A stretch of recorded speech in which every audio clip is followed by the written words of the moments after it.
अस्सलाम वालेकुम रहमतुल्लाह।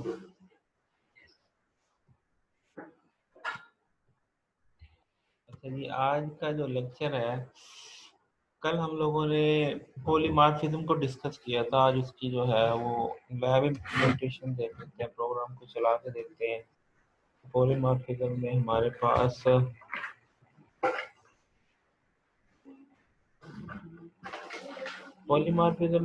हमारे पास ये होता था कि हमारे पास दो चाइल्ड क्लास होती है, एक पेरेंट क्लास होती है। तो हम इसको एक को पेरेंट बना लेते हैं, पेरेंट वन, और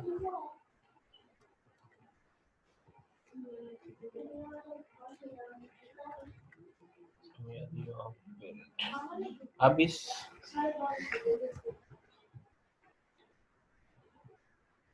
अनिल, बाकी क्लास सर किधर है? अस्सलाम वालेकुम सर। वालेकुम सलाम। सर एक मिनट मैं इतना प्रोग्राम में आई सारी सर। इतना सेट करता हूँ, इतनी बोलो वहाँ हो जाए ये लोग।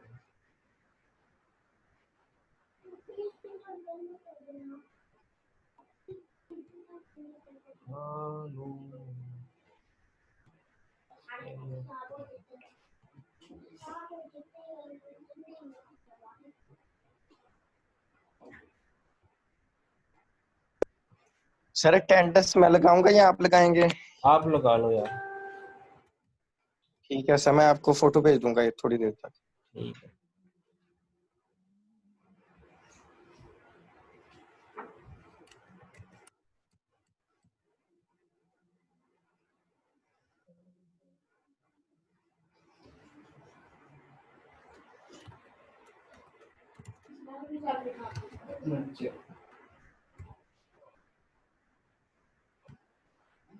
अभी उठा दूँ यार, रात को ही उठा दी। अभी उठा लो, सफाई करनी है।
क्लास ऑनलाइन है, ठीक है। अच्छा भाई, कल हम लोगों ने पॉलीमॉर्फिज्म के कुछ कॉन्सेप्ट देखे थे, उसके अंदर अर्ली बाइंडिंग और लेट बाइंडिंग के कॉन्सेप्ट देखे थे। तो अभी हम लोग जो है अर्ली बाइंडिंग और लेट बाइंडिंग को ही जो है वो इम्प्लीमेंट करने लगे हैं। हमने एक क्लास, पेरेंट की क्लास बनाई है, और पेरेंट की क्लास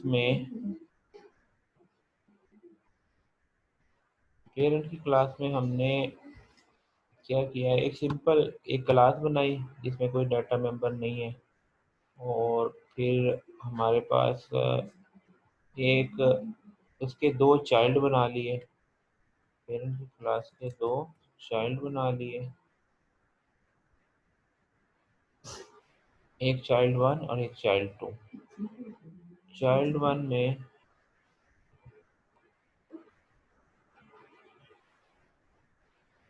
ये वही क्लास है जो आपने वो उधर पढ़ी थी, बुक के अंदर देखी थी, सेम क्लास है। एक चाइल्ड वन है, पेरेंट है, चाइल्ड टू है, उसको भी पेरेंट को इनहेरिट कर रहा है, और उसके बाद जो है शो का फंक्शन है।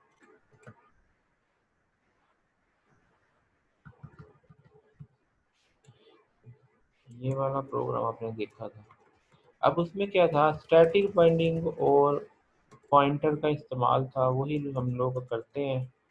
हमारे पास एक ऑब्जेक्ट बनाया हमने ड्राइव क्लास का, ड्राइव बना है हमारे पास एक चाइल्ड क्लास, इसका बेस क्लास का, पेरेंट क्लास का एक ऑब्जेक्ट बनाया और पेरेंट क्लास का एक पॉइंटर बनाते हैं, एस्ट्रिक वो हो गया पीटीआर, हमने पेरेंट का ऑब्जेक्ट बना दिया। अच्छा भाई, बहुत अच्छी बात है, बहुत अच्छी बात है, आपने बहुत अच्छा किया ये कर दिया। ये देखो कौन है भाई, मालो।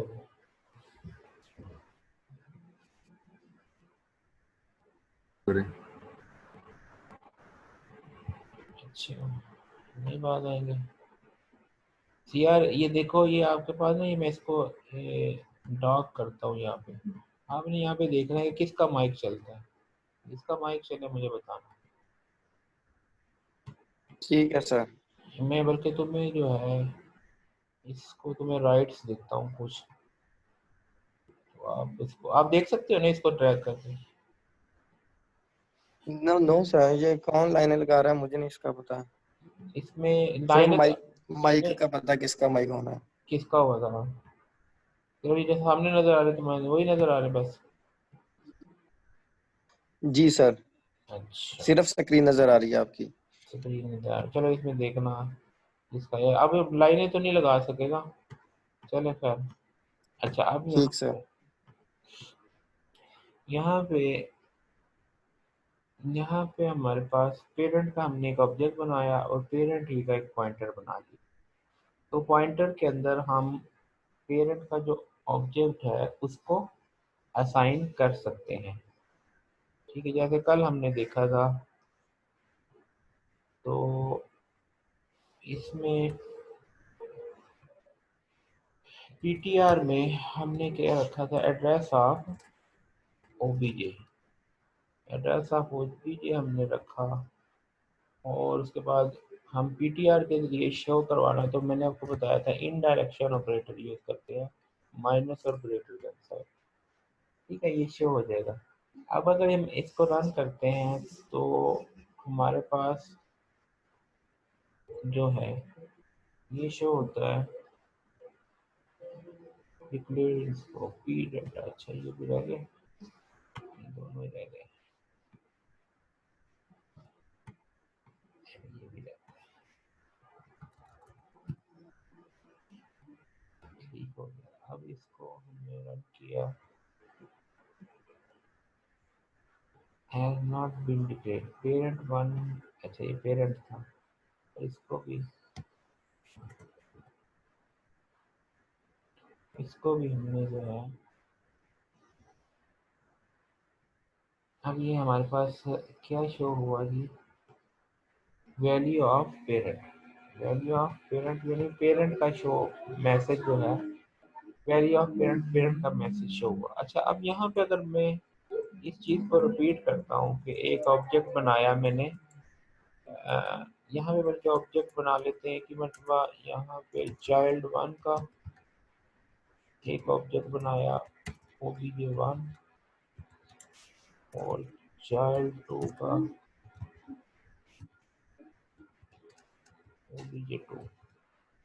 ये चीज़ कल हम लोगों ने जब देख ली थी, अब जस्ट उसको इम्प्लीमेंट कर रहे हैं। अब ये दोनों ने,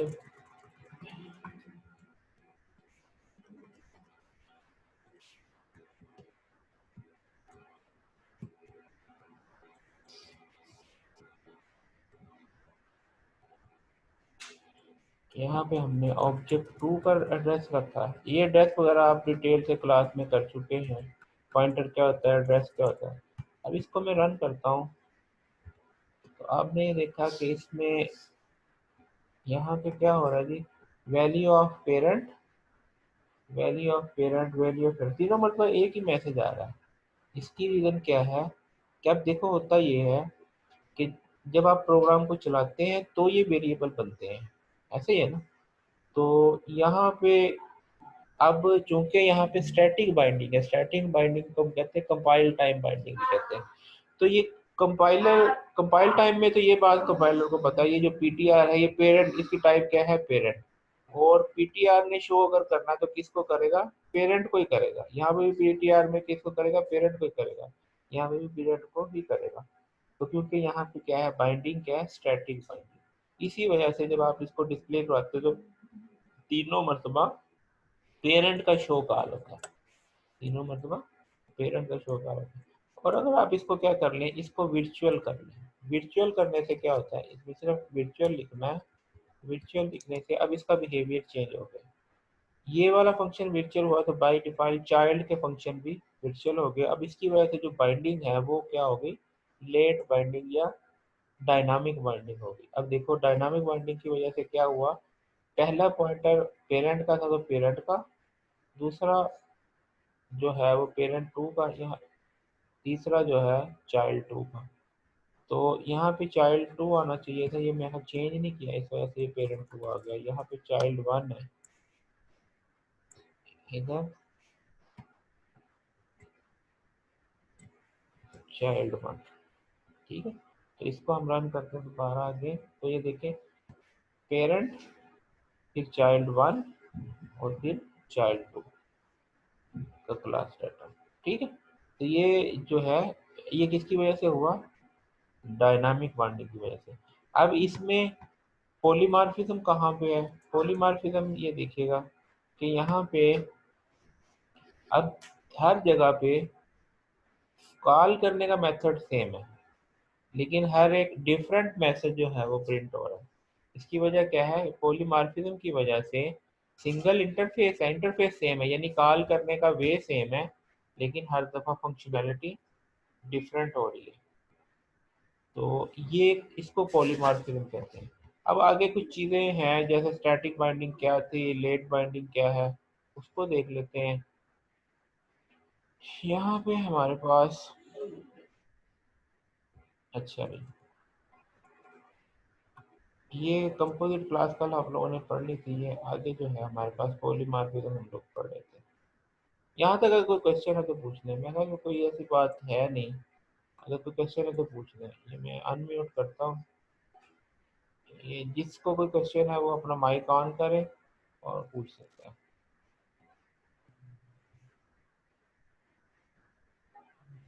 हाँ भाई,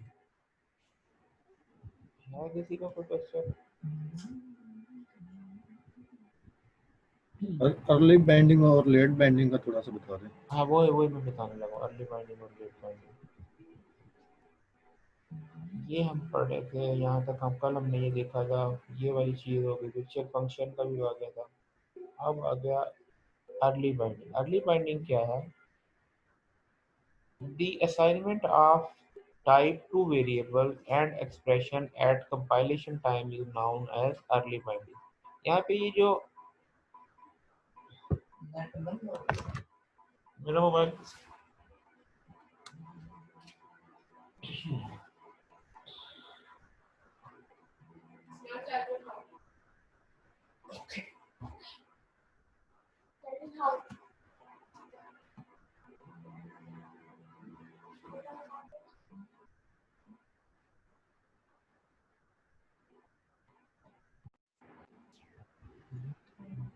ये लाइट फेल हो गई थी, इलेक्ट्रिसिटी फेलियर की वजह से दोबारा कनेक्ट हुआ। आपको आवाज आ रही है? जी सर आ रही बस। हाँ, जी वो सर, आ रही है। डिस्कनेक्ट हो गया था। चलें अब ये अर्ली बाइंडिंग मैं दोबारा कंटिन्यू करता हूँ। अब वो अच्छा, अब अर्ली बाइंडिंग में क्या है कि assignment of type to variable and expression, assignment of types to variable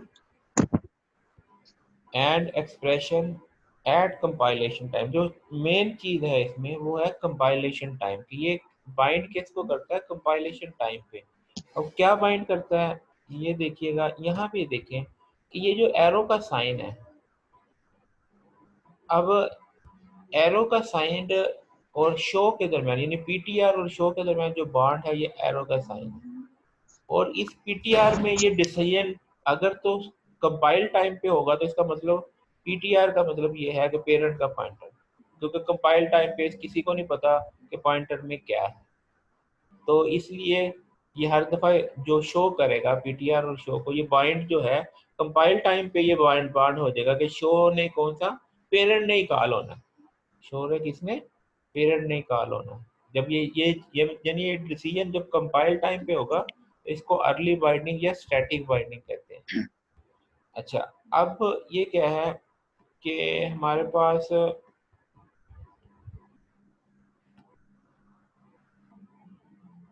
अच्छा, the assignment of type to variable and expression at compilation time is known as early binding. It is also called static binding. The early binding occur when everything required to call a function is 9 at compile time. Early binding enables the compiler to know exactly which function will be called when a certain statement is. यानी early binding में compiler को पहले ही पता होता है भी कौन सा कॉल होगा। अच्छा, अब यहाँ पे देखिए, ये कल भी मैंने इसकी एग्जांपल दी थी। अब आपको पता है कि मैं ड्रा करूंगा तो क्या होगा, नहीं, यानी अब मैं यहाँ पे चेंज करता हूँ तो कंपाइलर को नहीं पता क्या मैंने चेंज किया, तो जब आप इसको चेंज करते हैं तब जो है कंपाइलर को पता चलता है कि ये चेंज हो गया, अब ये ड्रा करना है, ये चेंज हो गया, अब ये ड्रा करना है। तो वो ये, लेकिन जो अर्ली बाइंडिंग है उसमें कंपाइलर को पहले ही पता होता है कि मैंने कौन सा फंक्शन कॉल करना है, ठीक है। तो when a program is compiled, the compiler check the function call and decide which function to be executed. This process takes place during compilation process in normal program. इसमें अर्ली बाइंडिंग में compiler को पहले ही पता होता है कि जनाब कौन सा फंक्शन कॉल होना। दूसरी है लेट बाइंडिंग। लेट बाइंडिंग का assignment of type to variable eight execution time, वो कौन सा था, कंपाइल टाइम। अब ये क्या है, एग्जीक्यूशन टाइम के ऊपर जो है वो पता चलता है कि कौन सा, इसको क्या कहते हैं, डायनामिक बाइंडिंग। यानी यहाँ पे जो है, यहाँ पे मेरी अपनी मर्जी है मैंने क्या सिलेक्ट करना, तो जो सिलेक्ट करूंगा अब कंपाइलर ने उसके मुताबिक ड्रा करना है। तो ये क्या है, ये रन टाइम के ऊपर डिसीजन हो रहा है। तो यहाँ पे वो यही है कि the late binding occur when some information to a call function is decided at execution time. The compiler does not know at compile time which function will be executed. It provides more flexibility. The use of virtual function to implement polymorphism in example of late binding. यानी polymorphism का में जो है हम जो virtual function use करते हैं उसकी वजह से वो जो बनता है वो लेट बाइंडिंग की एग्जांपल होती है। इसके अलावा एक और लेट बाइंडिंग की एग्जांपल है, आप लोग जब अरे बनाते हैं, जब आप अरे बनाते हैं तो आपको अरे का साइज देना होता है ना। पहले आप अरे बनाते हैं 5 साइज के लिए पहले बताना होता है। अगर आप चाहते हैं कि रन टाइम पे अरे बनाएं कि उसका साइज यूजर से पूछ के रखें, तो उसको कहते हैं उसमें भी जो है वो डायनामिक एलोकेशन हो रही होती है। उसमें को क्या हो रही होती है, डायनामिक एलोकेशन। उसमें भी लेट बाइंडिंग का कॉन्सेप्ट है। उसमें आप न्यू के कीवर्ड के लिए डिसाइड करते हैं और हीप से मेमोरी एलोकेट करते हैं, डायनामिक मेमोरी एलोकेशन। फिर आप अरे का साइज डिसाइड करते हैं, तो उसमें भी जो है वो उसमें डायनामिक एलोकेशन होते हैं। और जो वैसे आप अरे बनाते हैं उसको स्टैटिक वेरिएबल कहते हैं, स्टैटिक एलोकेशन कहते हैं उसमें मेमोरी की, और वो स्टैक पे बनता है। तो the compiler execute the function depending on the content of the pointer. ये डिपेंड करता है कि पॉइंटर के अंदर क्या पड़ा है। और अर्ली में क्या होता है, टाइप ऑफ द कंपाइलर, उसमें कि जो पॉइंटर की जो टाइप है उस पर डिसीजन हो जाता है। समझ आ गई मेरी बात, यहाँ तक कोई क्वेश्चन? ये वाला कल हमने प्रोग्राम देखा था कि which class to create one, which, ये क्या था, ये अलग प्रोग्राम है, इसको भी देख लेते हैं क्या है। इसमें क्या हुआ है जी, एक पेरेंट की क्लास है, उसमें शो का फंक्शन है, एक चाइल्ड वन है, इसमें एक चाइल्ड वन, ये वही लग रहा है। चलो इसकी मेन डिफरेंट लग रहा है। अच्छा, मेन में क्या हुआ, एक पेरेंट में 5 की अरे बना दी, enter 1 for parent and 2 for child, 3 for child 3। 1 से पेरेंट, 2 से चाइल्ड 1, 3 से चाइल्ड 3। तो अब यहाँ पे विच ऑब्जेक्ट टू क्रिएट, आप जिसको कहेंगे वो क्रिएट होगा। अगर आप 1 प्रेस करेंगे तो पेरेंट का क्रिएट हो जाएगा, 2 प्रेस करेंगे तो चाइल्ड का होगा, 3 करेंगे तो वो जो आप करेंगे अपनी मर्जी से जो करेंगे वो अरे के अंदर सेव हो जाएगी।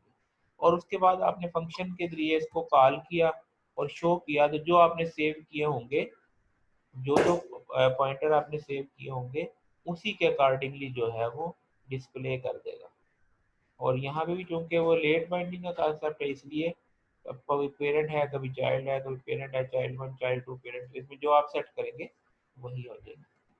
ठीक है, तो इसमें डिसीजन क्या होता है, ऑटोमेटिकली रन टाइम पे ये डिसीजन होता है कि कौन सा जो है हमारे पास होगा।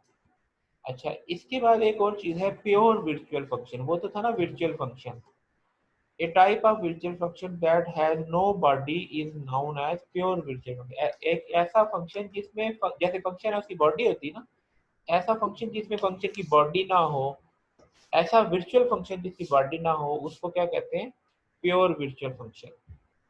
और इसमें दो चीजें होती हैं, एक क्या है keyword virtual at the start of function declaration, कि ये जो वर्चुअल का है हम डिक्लेरेशन में लगाते हैं, और दूसरा ये क्या करते हैं, इसको जीरो से इनिशियलाइज करते हैं। तो अब इसका जो ये दो चीजें हैं, फिर एक और चीज कि ऐसी क्लास जिसके अंदर प्योर वर्चुअल फंक्शन हो उसको क्या कहते हैं, एब्स्ट्रैक्ट क्लास। उसको क्या कहते हैं, abstract class. A type of class that contain any pure virtual function is called abstract class। अच्छा, an abstract class cannot be used directly, it means no object of abstract class can be created। abstract class abstraction से ही पता चल रहा है कि वो exist नहीं करती, exist इस सेंस में नहीं करती कि abstract class का ऑब्जेक्ट नहीं बनाया जाता। तो फिर abstract class यूज किस लिए होती है, तो abstract class is used to create a model class। Any user who create a new class by inheriting an abstract class has to override the pure virtual function। अब इसको मैं एक मिसाल से आपको बात समझाता हूँ। जैसे ये होता है ना, बोर्ड ने डिसाइड किया जी जो भी बंदा स्कूल खोलेगा उसके पास जो है प्लेग्राउंड होना चाहिए, कैफेटेरिया होना चाहिए, बच्चों के लिए जो है ये क्लासरूम होने चाहिए, बच्चों के लिए लैब होनी चाहिए, ये क्राइटेरिया सेट करता है। अब उसके बाद वो डिसाइड कर देते हैं कि उसको एक टेम्पलेट बना देते हैं, या उसको कहते हैं कि एब्स्ट्रैक्ट क्लास बना देते हैं। अब जिस बंदे पे स्कूल खोलना है तो वो उस स्टैंडर्ड को फॉलो करेगा, अगर वो स्टैंडर्ड को फॉलो नहीं करेगा तो उनको वो रजिस्टर्ड नहीं करते। इसी तरीके से अगर आप चाहते हैं कि कोई क्लास के अंदर ये चीज़ पहले से डिसाइड कर दें कि जो भी इस क्लास को इनहेरिट करेगा उसको ये फला चीज़ें करनी पड़ेगी, तो तभी वो इस क्लास को इनहेरिट कर सकता है, तो उसको क्या कहते हैं, एब्स्ट्रैक्ट क्लास। क्या आप मॉडल पहले से बना देते हैं, अब जो मॉडल आप बनाएंगे, मसलन आपने मॉडल बनाया कि मैंने एक एब्स्ट्रैक्ट क्लास बनाई है स्टूडेंट की, और इसमें हर एक के लिए लाजम है कि वो स्टूडेंट का जो है वो शो का फंक्शन लाजमी बनाएगा। इसका मतलब ये है कि अब जो भी कोई क्लास स्टूडेंट को इनहेरिट करेगा उसके लिए लाजम है कि वो शो की डेफिनेशन दे, अगर वो शो की डेफिनेशन नहीं देगा तो वो एरर हो जाएगी। तो इसमें क्या होता है कि अगर आपने क्लास की कोई स्टैंडर्डाइजेशन करनी हो कि अगर हर कोई भी इस क्लास को तभी इनहेरिट कर सकता है जब फला फंक्शन को लाजमी इम्प्लीमेंट करेगा, तो वो जो जो इसको इम्पोज करते हैं वो किसकी मदद से करते हैं, एब्स्ट्रैक्ट क्लास की मदद से करते हैं। मसलन यहाँ पे एक क्लास है, ये क्लास पेरेंट है, इसमें virtual void show is equal to 0 कर दिया। इसका मतलब ये हो गया कि अब जो भी इस पेरेंट क्लास को इनहेरिट करेगा उसके लिए लाजिम है कि वो शो का फंक्शन जरूर अपनी क्लास में रखे, अगर वो शो का फंक्शन नहीं बनाएगा तो एरर आ जाएगा। मसलन अगर फर्ज किया ये चाइल्ड 1 ने पेरेंट को किया और इसने शो का फंक्शन नहीं दिया तो एरर आ जाएगा। समझ आई बात की, क्यों भाई? जी सर। तो ये यस सर, आगे सुना, ये कॉन्सेप्ट शुक्रिया। यही कॉन्सेप्ट यहीं तक है। इसके अंदर ये जो शो दिया हुआ है इसको फर्दर हम एलोबरेट करेंगे। अभी टाइम जो है वो खत्म होने वाला है, 5 मिनट रहता है, तो मैंने अटेंडेंस भी लगा ली, बल्कि सीआर की अटेंडेंस लगा ली, सीआर अटेंडेंस लगाई है। जी सर, लगा ली अटेंडेंस। ये पार्टिसिपेंट का कैसे पता चला आपको? सब पार्टिसिपेंट मुझे शो हो रहे हैं सारे। आप उसको चेंज करके देख सकते हो? जी सर।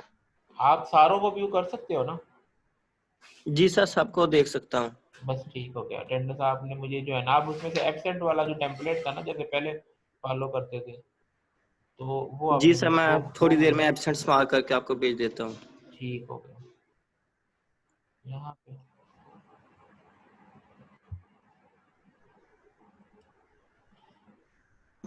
हेलो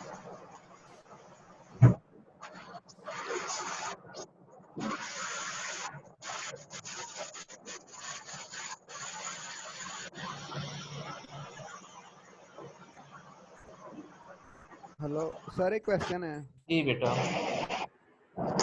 सर, अगर एक फंक्शन में दो पैरामीटर पास हो रहे हैं जी पेरेंट क्लास में, जी और चाइल्ड क्लास में भी एक फंक्शन में दो पैरामीटर पास, ठीक है। इन दोनों को इनहेरिट सर इन दोनों को इनहेरिट कैसे करेंगे? एक सेकंड में ना, मैं आपका नाम क्या है, मैं आपको जो है ना वो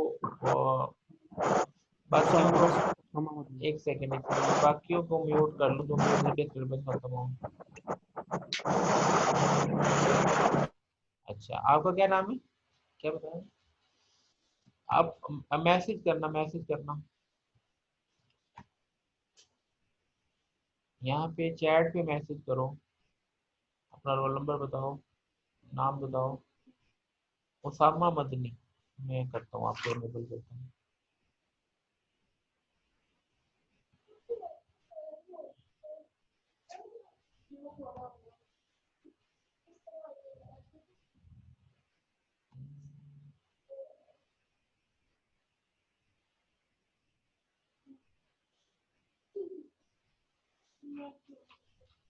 अच्छा भाई, इसमें उसामा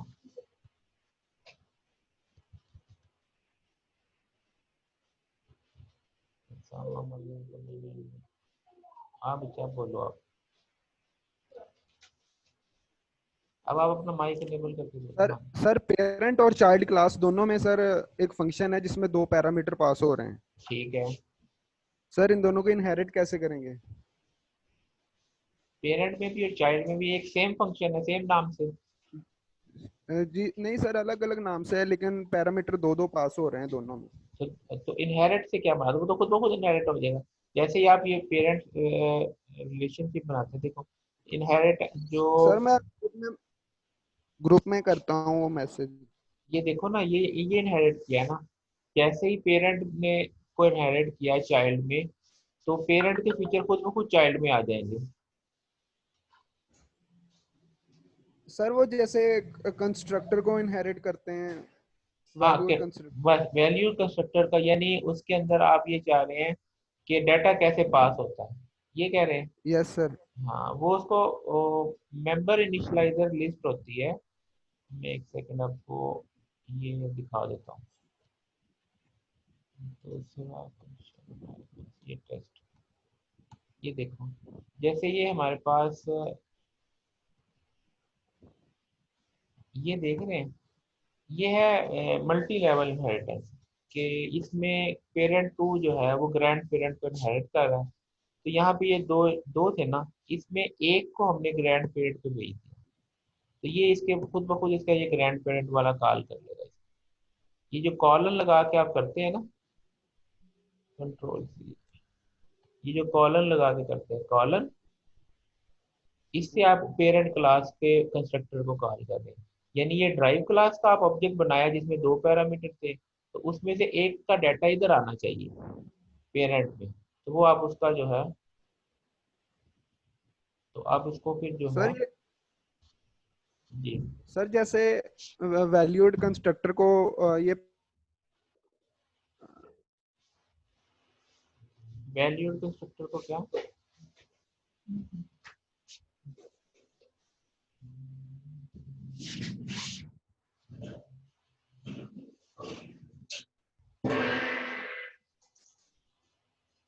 हाँ जी, दोबारा बोलो सामने।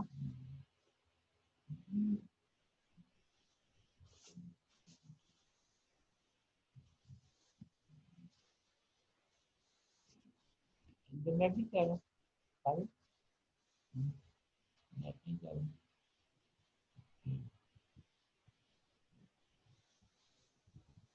हाँ, समझ पा, रिपीट करना बच्चा। सर जैसे चाइल्ड क्लास में जो कंस्ट्रक्टर है जी उसमें से पैरामीटर पास किए हैं, पेरेंट क्लास को भी पास कर दिए हैं उसमें से। हाँ जी, बिल्कुल ऐसे ही किया, देखो ना, ये था ना सर जी जी ये था ना सर ऐसे ही ये, अगर हम फंक्शन बनाए कोई वैल्यूड फंक्शन जी जिसमें बिल्कुल, पैरामीटर पास हो रहे हैं हाँ उसको कोई, कॉल करना है, आप ये कह रहे हैं। हाँ उसको जी सर कैसे कर, उसको मसलन ये चाइल्ड में से, मसलन ये शो है, ये तो ग्रैंड पेरेंट का डाटा शो करेगा ना शो, और ये शो जो है वो चाइल्ड का डाटा शो करेगा। अब यहाँ पे चाह रहे हैं, यहाँ पे चाह रहे हैं कि वो जो पेरेंट वाला डाटा है या पेरेंट वाला फंक्शन है वो भी शो हो, तो आपको ऐसे करना पड़ेगा, पेरेंट क्लास का नाम, स्कोप रेजोल्यूशन ऑपरेटर और फंक्शन का नाम, अगर कोई आर्गुमेंट है तो आर्गुमेंट की जगह चली जाएंगे। सर ये अगर आर्गुमेंट सर मेन में से पास करने हो इसको, हाँ मेन में से भी वैसे ही है कि मेन में जैसे ये शो है, यहाँ से आर्गुमेंट पास किए, वो पहले यहाँ पे आ गए, इससे आपने आगे भेज दिए, वो स्टेप बाय स्टेप आगे आगे जहाँ जहाँ parent to parent to parent, जैसे अगर आप ज्यादा पेरेंट हैं तो उसी तरह उस पर भेजेंगे, अगर मल्टीपल है तो मल्टीपल को भेजेंगे, अगर सिंगल है और लेवलिंग है तो फिर उसी तरीके से सब में सेटिंग होती है। यानी यहाँ पे अगर आप ये सर मेन में, सर मेन में से, सर जी मेन में से तो सिर्फ चाइल्ड क्लास को ही जी जाएंगे जी पैरामीटर। मेन में से चाइल्ड में जाएंगे, चाइल्ड वाला जो है जब अपने फंक्शन को कॉल करेगा उस फंक्शन में से अपने पेरेंट में भेजेगा, फिर वो अपने पेरेंट को भेजेगा, वो अपने पेरेंट को, ऐसे चलता है सीक्वेंस के साथ। सर सर मेन में से पेरेंट को नहीं जा सकते पैरामीटर डायरेक्ट? मेन में से डायरेक्ट पेरेंट को, वो तो आप फिर पेरेंट का फंक्शन ही कॉल कर लो ना डायरेक्ट। मसलन ये देखो ना, ये सर शो, अगर ये दोनों मसलन के, मसलन मसलन देखो, मसलन देखो ये सारों में शो है, ये अब यहाँ पे क्या है, ये ड्राइव क्लास है, इसका भी शो है, इसके पेरेंट का भी शो है, और इसके पेरेंट का भी शो है। अब आपने जिसको कॉल करना है आप उसको डायरेक्ट भी कॉल कर सकते हैं, कैसे, अगर आपने ग्रैंड पेरेंट को करना है तो आपने यहाँ पे क्या लगाएंगे, ग्रैंड पेरेंट, तो अब ये डायरेक्टली वो टॉप वाला जो पेरेंट है उसका शो कॉल करेगा, तो आप डायरेक्ट भी कर सकते हैं। अगर दरमियान वाला पेरेंट करना है तो फिर आप पेरेंट टू कर लें। समझ आई बात, समझ आ गई बात।